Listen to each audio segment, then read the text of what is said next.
The only investor who shouldn't diversify is the one who is right 100% of the time. Sir John Templeton. Don't look for the needle in the haystack. Just buy the haystack. John C. Bogle. Why do most investors lose money even when the stock market is going up? Think about that for a moment. The stock market, over the long run, has historically gone up. The American economy has grown. Companies have expanded. Profits have increased. And yet, year after year, the vast majority of people who invest their money end up with less than they should have. Some end up with significantly less. This isn't a small group. We are talking about millions of ordinary people, teachers, engineers, business owners, doctors, who trusted professionals, paid fees, followed advice, and still came up short. So what is going wrong? Is the market rigged? Are investors not smart enough? Or is there something deeper, a fundamental flaw in the way most people think about investing? The answer, it turns out, is surprisingly simple, and one man spent over 50 years trying to share it with the world. His name is John C. Bogle, and this is his story, and more importantly, his message. To understand why this book matters, you first need to understand who wrote it. John Clifton Bogle was born in 1929, the same year the American stock market crashed in the Great Depression. You could say he entered the world at a time when faith in financial markets was at its lowest point in history. Maybe that's what shaped him. Bogle grew up in a family that had lost most of its wealth in that crash. He worked his way through Princeton University on scholarships and part-time jobs. In 1951, he wrote his senior thesis on mutual funds, and it caught the attention of a Wall Street legend named Walter Morgan, who hired him right out of school. For the next 2 decades, Bogle rose through the ranks. But in 1974, after a corporate dispute, he was essentially fired. Most people in that situation would have walked away, bitter and defeated. Bogle did not walk away. He did something extraordinary. He founded a new company, Vanguard, and in 1976, he launched the very first index fund ever made available to the public. He called it the first index investment trust. Wall Street mocked it. They called it Bogle's Folly. They said no serious investor would ever want a fund that simply tracked the market instead of trying to beat it. Today, Vanguard manages over $9 trillion in assets. Index funds are the most popular investment vehicle on the planet, and John Bogle is widely considered to be one of the most important figures in the history of personal finance. He wrote The Little Book of Common Sense Investing in 2007, a concise but devastatingly powerful guide to what really works in investing. He was not trying to sell you a complex strategy. He was trying to tell you the truth. And the truth, as we will see, is both simple and profound. Section 1. Why most investors fail. Let's start with an honest and uncomfortable truth. Imagine a game of poker. 10 people sit at a table. The cards are dealt. At the end of the night, how much money is in the room? The same amount as at the beginning, minus what the casino takes as fees. The stock market works in a similar way. At any given moment, the total return of all investors, combined, is exactly equal to the return of the market itself. No more, no less. For every winner who beats the market, there must be a loser who underperforms it. This is not a theory. It is a mathematical certainty.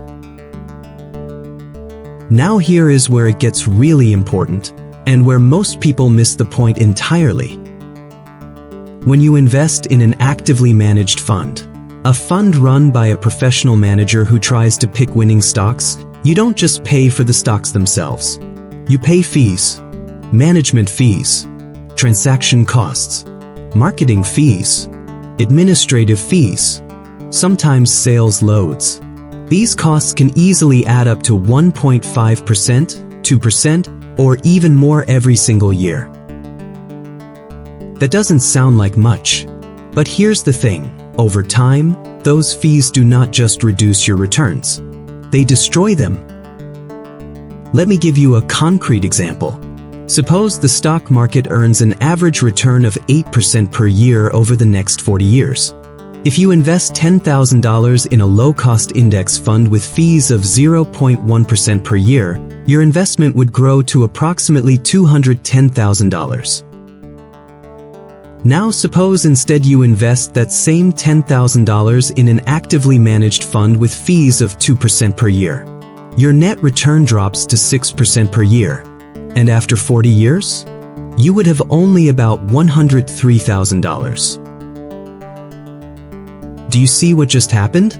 The fees didn't cost you 2%. They cost you over $107,000, more than half of your total potential wealth. That is the brutal, silent math of investing costs. Bogle calls this the tyranny of compounding costs. Just as the miracle of compounding returns can build enormous wealth over time, the compounding of costs can silently drain it away, dollar by dollar, year by year, decade by decade. And most people never see it happening, because the fees are deducted automatically, quietly, before you ever receive your returns. You never feel the money leaving, but it does leave, every single year. This is reason number one why most investors fail. Not because markets are unpredictable, not because they made terrible decisions, but simply because they paid too much for the privilege of investing. The illusion of skill. Now here's something that might surprise you. Surely you might think the best fund managers are worth the extra fees, right? If someone is consistently beating the market, doesn't that justify paying them more? It's a fair question, and it gets to the heart of everything Bogle is trying to say. The data is very clear on this. In any given year, roughly half of all active fund managers will beat the market, and half will underperform it. This is exactly what mathematics predicts. But investors look at the funds that beat the market this year and think, these managers are talented. I should invest with them. And what happens the next year? More often than not, the funds that outperformed last year revert back toward average performance. The ones that underperformed sometimes surge ahead. The rankings shuffle constantly. There is an old saying in statistics: past performance is no guarantee of future results. Mutual fund companies are legally required to print this warning on every piece of marketing material they produce. And yet, almost nobody reads it. Almost everybody still chases last year's winners. Here is the shocking truth that Bogle discovered after decades of research. There is almost no evidence that active fund managers have genuine, persistent investment skill. What looks like skill is almost always luck, and luck, by definition, does not last. This is a hard pill to swallow. These are highly educated people. Many went to the best universities. They have access to data that ordinary investors can only dream of.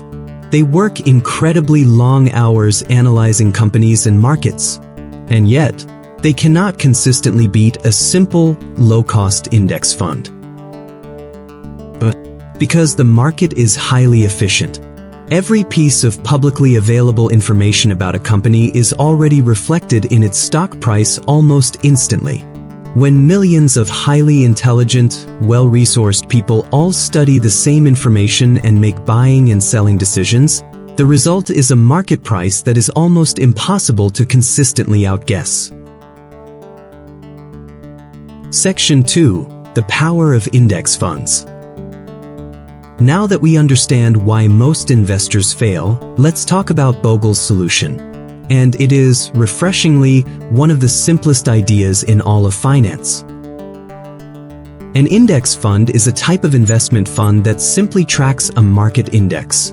like the S&P 500, which is made up of 500 of the largest companies in America.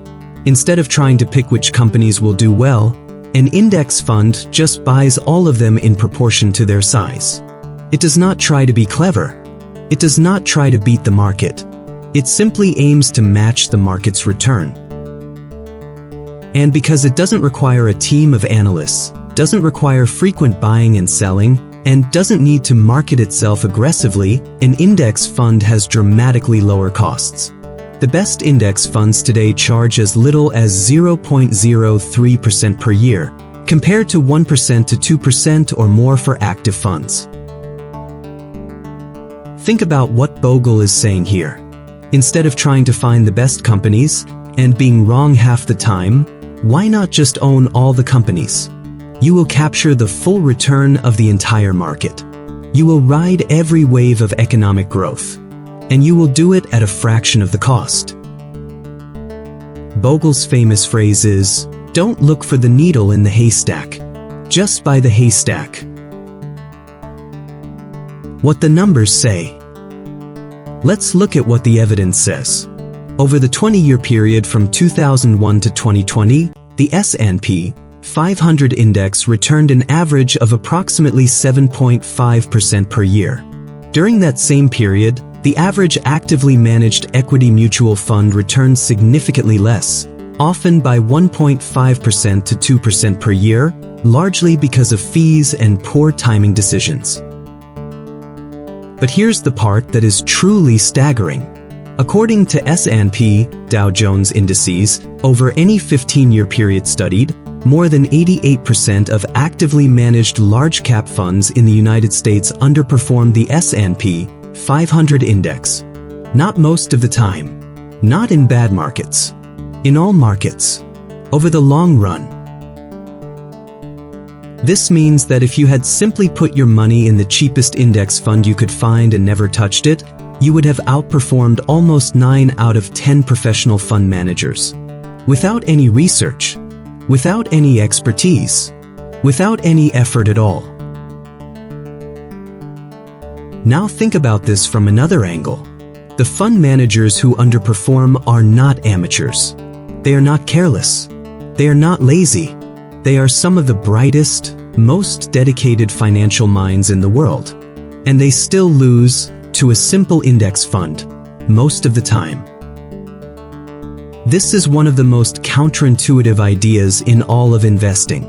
We live in a world that rewards complexity. We assume that if something is simple, it must not be very effective. We trust the expert in the expensive suit over the simple, boring index fund. But Bogle is telling us, backed by 50 years of data, that in investing, simplicity wins. In fact, simplicity doesn't just win sometimes. Simplicity wins almost always. Section 3. The devastating cost of fees.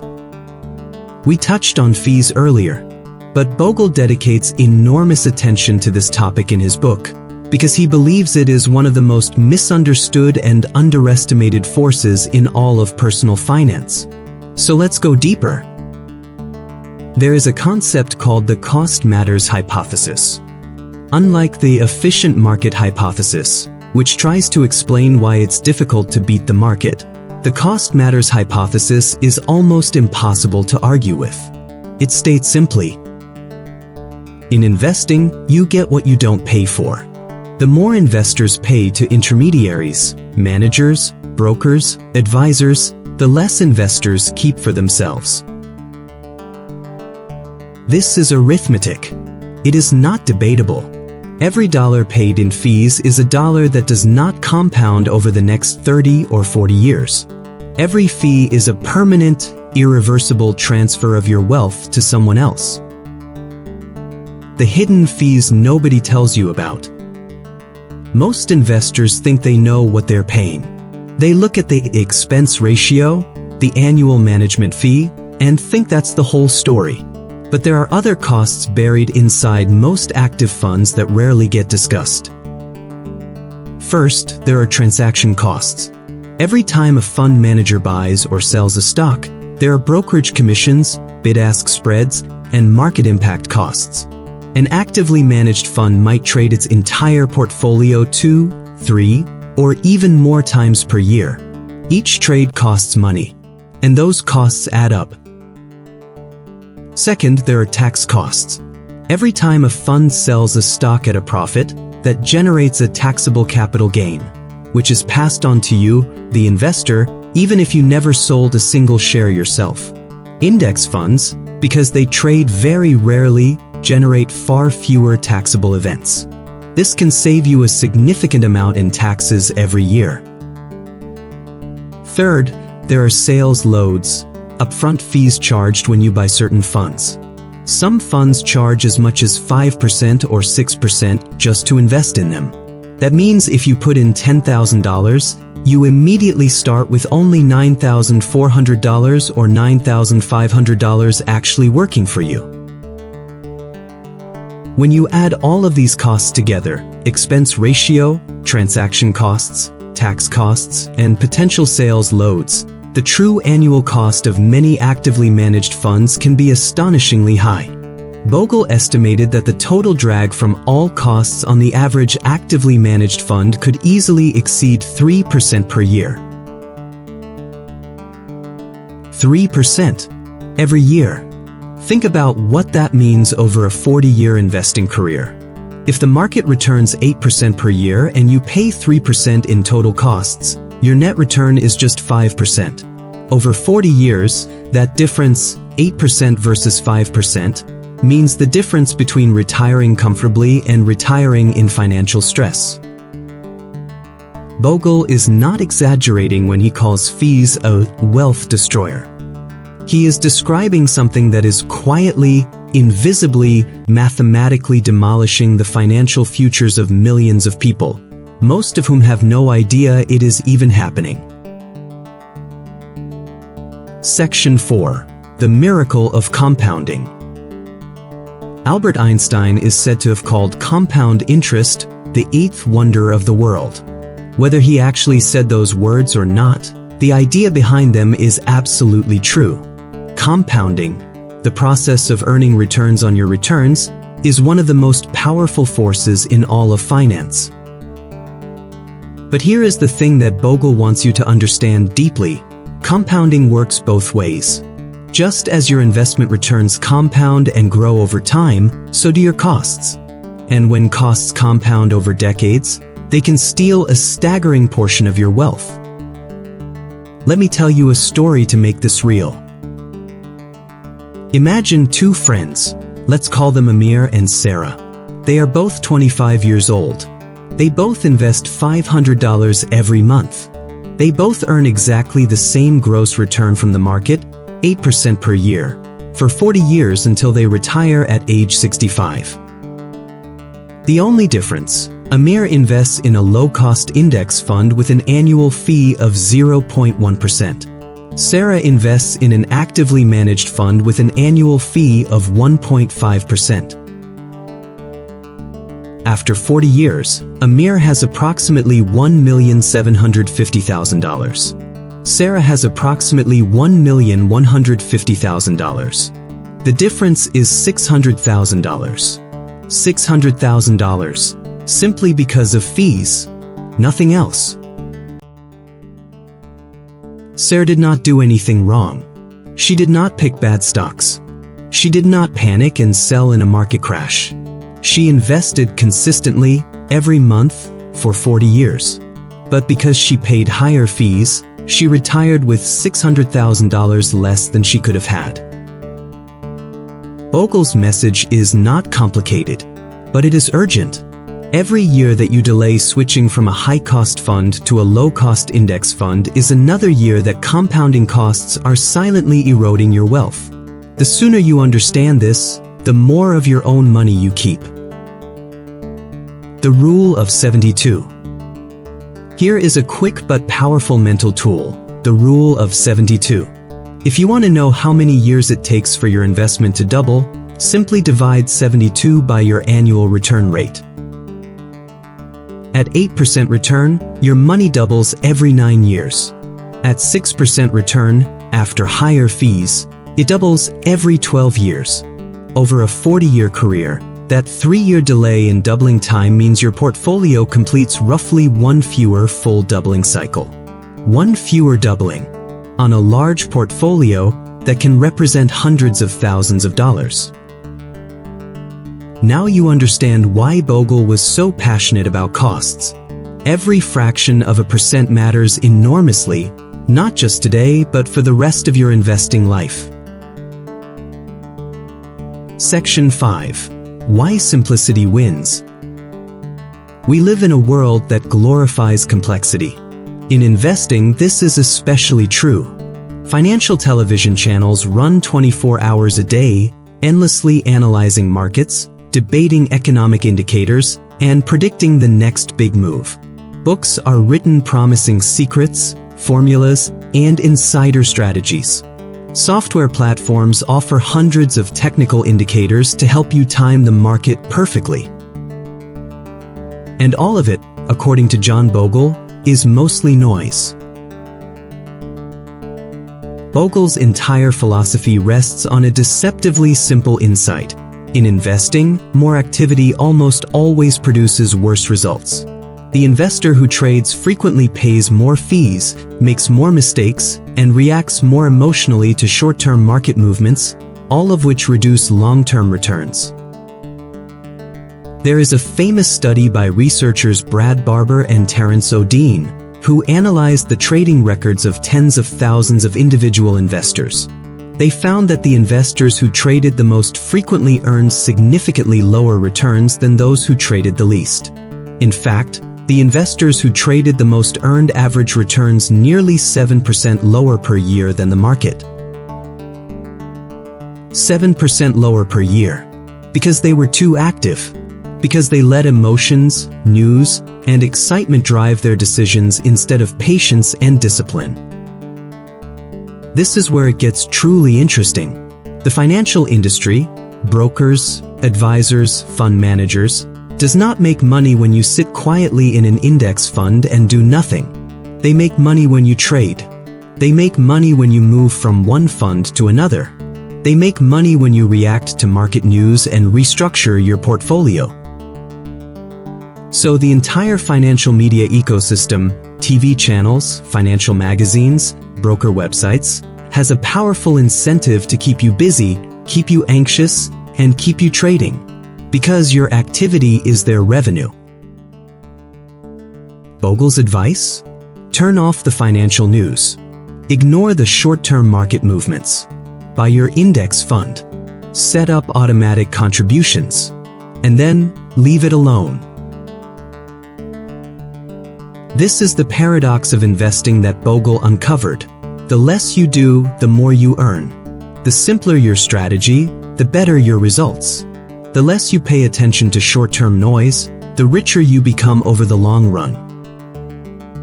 The investor's enemy, emotion. Warren Buffett, arguably the greatest investor who ever lived, has said something very similar. The stock market is a device for transferring money from the impatient to the patient. Bogle would agree completely. The biggest enemy of the average investor is not the stock market itself. It is their own emotional reactions to the market. When markets rise, investors feel euphoric. They pile in, buying stocks at high prices because they fear missing out. When markets fall, investors feel panic. They sell, getting out at low prices because they fear further losses. This cycle of buying high and selling low is the single most destructive behavior in investing. Index fund investors are less likely to fall into this trap because there is nothing exciting to react to. The fund simply tracks the market. You don't get daily updates about which stocks are hot. You don't get recommendations to switch. You just watch your investments steadily grow over years and decades, absorbing every market crash and every market rally with equal calm. This psychological advantage is one of the least discussed but most important benefits of index fund investing. Section 6. The power of long-term thinking. Here is where things get exciting. Because once you understand the power of index funds and the compounding miracle, the next step is equally important. You must think long-term. Let's look at the history of the stock market for a moment. In any given year, the stock market can be wildly unpredictable. It can rise 30% one year and fall 40% the next. Recessions happen. Crises happen. Wars happen. Pandemics happen. Interest rates rise and fall. Governments change. Technologies disrupt entire industries. And through all of it, the crashes, the panics, the bear markets, the recessions, the long-term trend of the stock market has been consistently upward. The American economy has grown for over 200 years. The companies in that economy have created value, and investors who stayed the course have been rewarded. Think about the 2008 financial crisis. The stock market fell by nearly 50%. Many investors sold in panic. They locked in their losses. And then, over the next 10 years, the market more than tripled from its lowest point. The investors who sold missed the entire recovery. The investors who stayed in, or even bought more, were eventually richly rewarded. Or think about the COVID crash of March 2020. In just a few weeks, the market fell by 34%. It was terrifying. Financial media was predicting doom. And then, the market recovered fully within 6 months. Investors who panicked and sold locked in devastating losses. Investors who stayed calm and held their index funds watched their portfolios recover and then surge to new highs. Time in the market, not timing the market. There is a phrase in investing that Bogle would deeply approve of: time in the market beats timing the market. This is a crucial distinction. Market timing means trying to predict when the market will go up or down, buying before a rise and selling before a crash.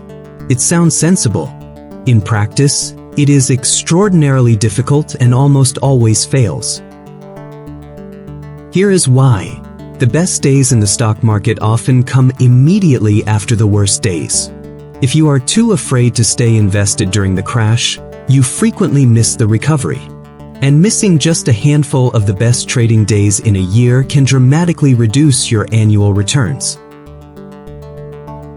Research has shown that if you had invested $10,000 in the S&P 500 at the start of 1990 and stayed fully invested until 20-30 years, you would have roughly $210,000. But if you missed just the 20 best single days during those 30 years, your $10,000 would have grown to only about $38,000. Missing 20 days out of more than 7,500 trading days cut your wealth by more than 80%. That is the brutal cost of trying to time the market and being wrong at just a few critical moments. Bogle's message is clear. Invest consistently. Stay invested. Don't try to predict the market.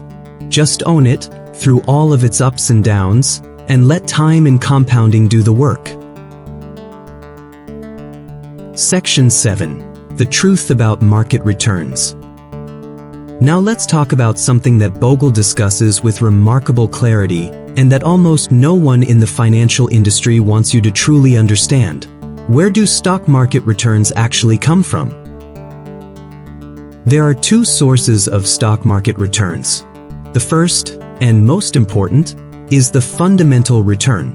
This comes from real economic value, the dividends companies pay to shareholders, and the growth of corporate earnings over time. This is the genuine wealth created by businesses doing real work in the real world. The second source is what Bogle calls speculative return.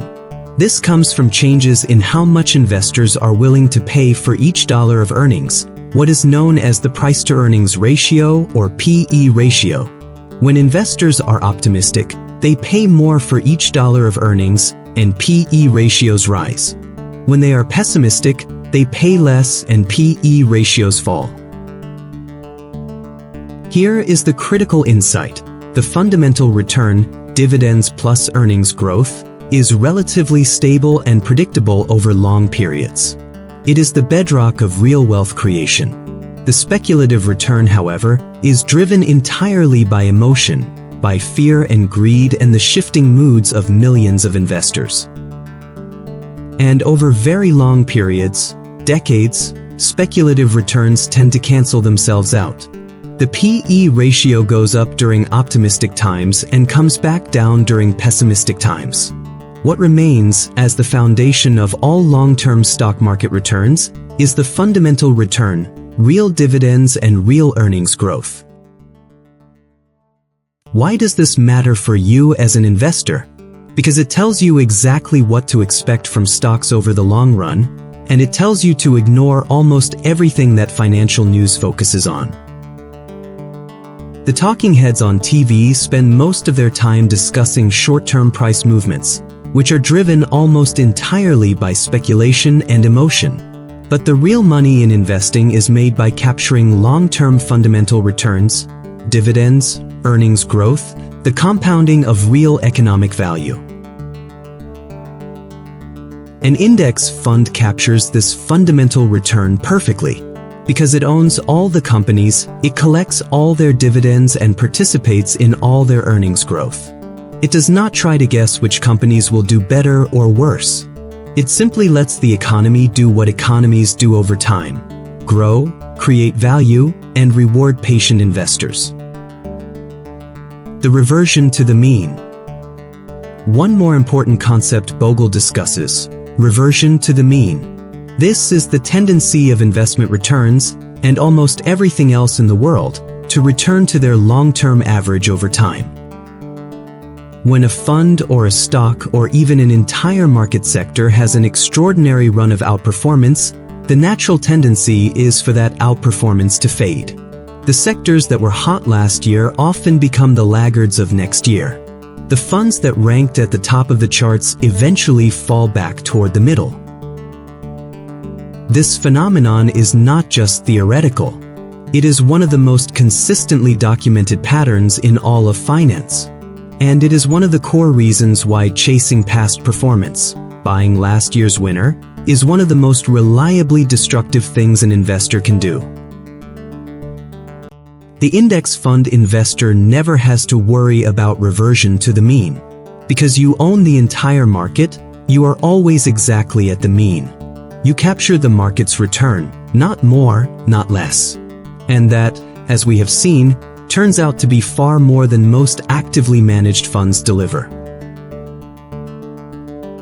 Section 8. Practical Takeaways. How to start. We have covered a lot of ground. Let's now make it concrete and practical. Because the whole point of Bogle's book is not just to explain investing theory, it is to help you take action. Simple, effective, life-changing action. Step 1. Start with an index fund. The first step is to choose a broad, low-cost index fund. In the United States, some of the most recommended options are Vanguard's Total Stock Market Index Fund, Fidelity's Zero Total Market Index Fund, or the Schwab Total Stock Market Index Fund. These funds offer exposure to thousands of American companies at a cost of nearly zero. If you live outside the United States, look for equivalent index funds tracking your local market or global markets. Many countries now have excellent, low-cost index fund options. The key criteria are broad diversification and low fees. Step 2. Think about diversification. Bogle also recommends considering international diversification. While American stocks have historically performed very well, the global economy includes thousands of companies in Europe, Asia, emerging markets, and beyond. Many investors choose to hold a mix of domestic and international index funds to spread their risk across the entire world economy. For bonds, which are lower risk, lower return investments, Bogle suggests a simple rule of thumb: hold your age in bonds. If you are 30 years old, hold 30% bonds and 70% stocks. If you are 60, hold 60% bonds and 40% stocks. This is not a rigid rule, but it provides a sensible framework for balancing risk and return as you age. Step 3. Set up automatic investing. One of the most powerful habits you can develop is automatic investing. Set up a recurring transfer from your bank account to your investment account every month or every time you get paid. This does two things. First, it removes emotion from the equation. You invest the same amount every month, whether the market is up or down. This is called dollar cost averaging, and it means you automatically buy more shares when prices are low and fewer shares when prices are high. Second, it builds the habit of investing before spending. Instead of investing what is left over after spending, you spend what is left over after investing. This subtle shift in mindset is one of the most reliable paths to long-term wealth. Step 4. Do nothing. This might be the hardest step of all. Once you have your index fund and your automatic contributions set up, your primary job is to do nothing. Do not check your portfolio every day. Do not react to market headlines. Do not sell when things feel scary. Do not chase the hot new sector or fund that everyone is talking about. Just let your investments grow. Bogle suggests checking your portfolio once a year to rebalance if necessary and to confirm your asset allocation is still appropriate for your age and goals. Beyond that, the best thing you can do is simply stay out of the way. This flies in the face of everything the financial industry tells you. They want you engaged. They want you active. They want you trading. Because every trade you make generates fees for them. The less you trade, the more you keep. Section 9. Bogle's core principles summarized. Let's take a moment to crystallize the core principles that run through every page of the Little Book of Common Sense Investing. Principle 1. Own the entire market. Do not try to pick individual stocks or choose between active fund managers. Buy a broad index fund and own a piece of every major company. You will never pick exactly the right stocks, but you will always capture the market's overall return. Principle 2. Keep costs radically low.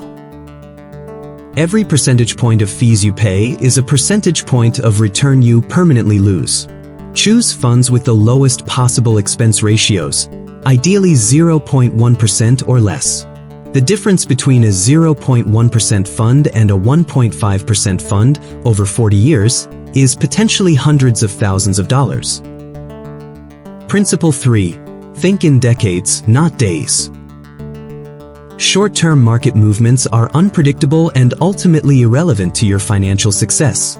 The investors who win are those who stay committed through crashes, corrections, and crises, and who are still invested when the inevitable recovery comes.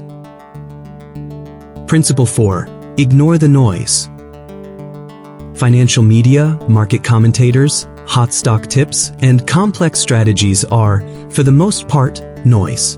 They create activity without adding value. The less attention you pay to short-term financial news, the better your long-term results will likely be. Principle 5. The market always returns to fundamental value.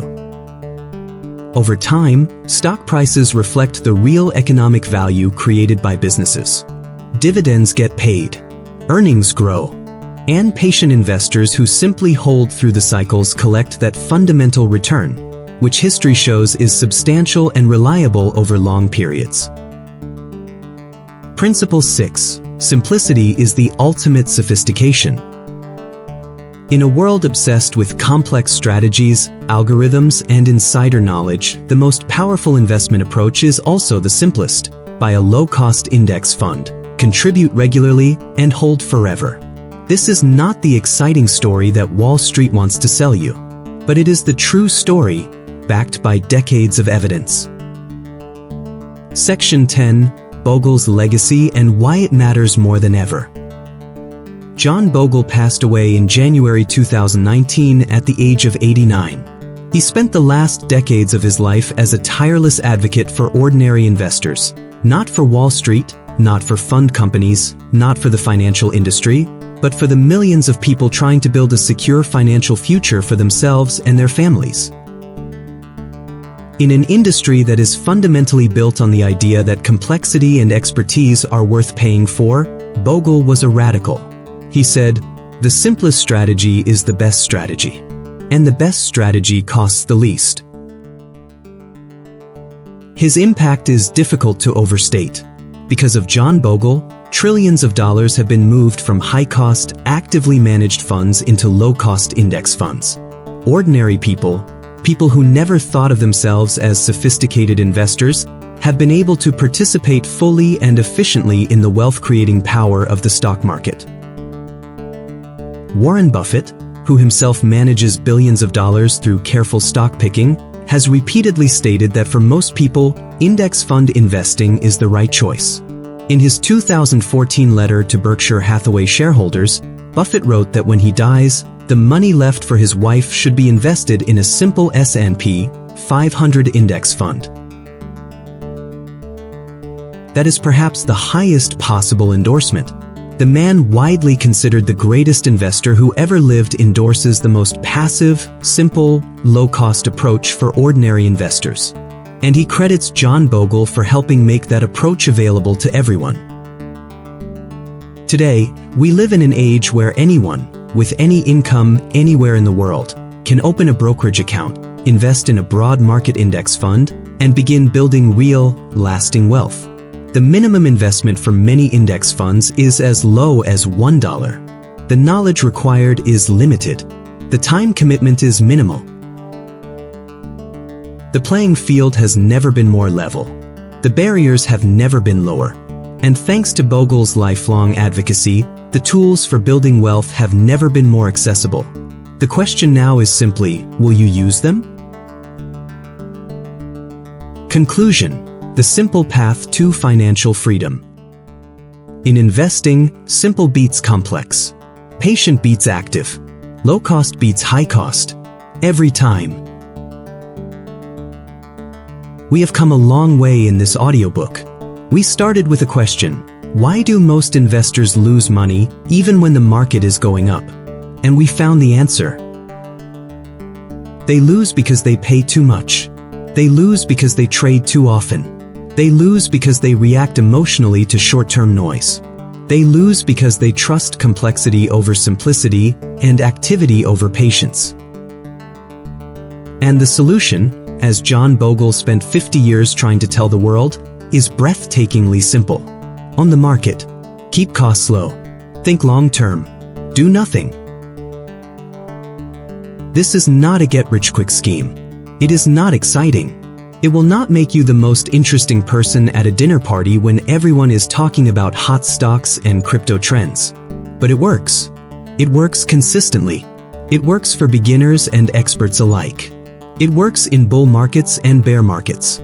It works because it is built on the fundamental, mathematical truth that returns belong to investors, and costs belong to the financial industry. The less you give to the financial industry in fees and costs, the more you keep for yourself. And over 30 or 40 years of disciplined, low-cost, patient investing, that difference between what you could have had and what you actually have is the difference between financial stress and financial freedom. John Bogle did not just write a book. He created a movement. He democratized investing. He gave ordinary people a tool that was previously only available to the wealthy and the sophisticated: the ability to own the entire market at minimal cost. And now you have the knowledge. You understand why fees destroy wealth. You understand why active management rarely works. You understand the power of compounding and the importance of time. You understand that simplicity is not a weakness. It is the greatest strength. So what will you do with this knowledge? Start today. Even if it is a small amount. Open an account. Choose a low-cost index fund. Set up automatic contributions. And then, be patient. Be disciplined. Be boring. Let time and compounding work their quiet magic. The stock market will rise and fall. There will be crashes that feel catastrophic and rallies that feel euphoric. And through all of it, your index fund will do what it has always done.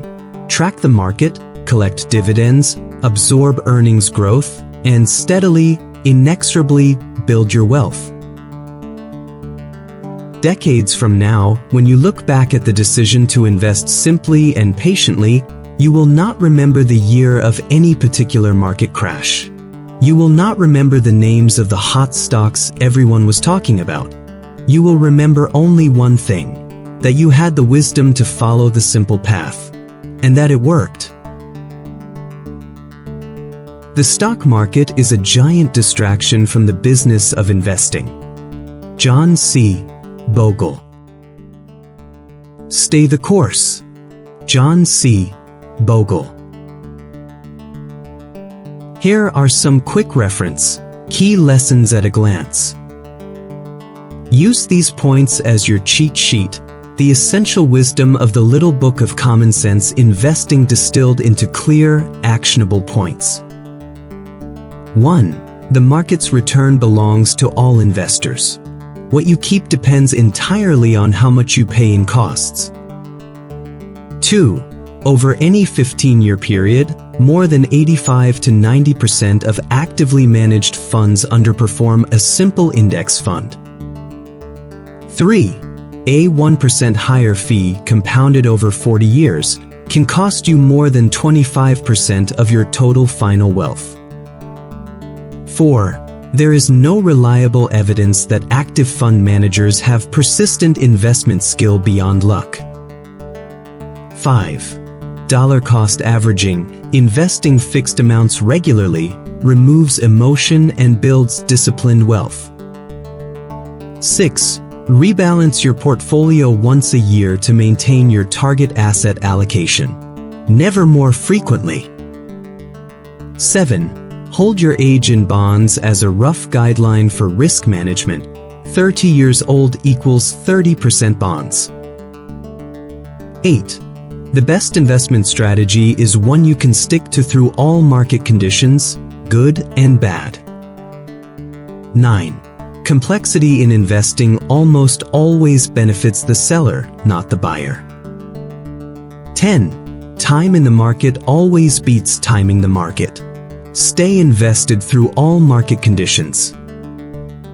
11. The single most important financial decision you can make: start investing early and stay invested. 12. Invest in low-cost total market index funds. The less you pay, the more you keep. Forever.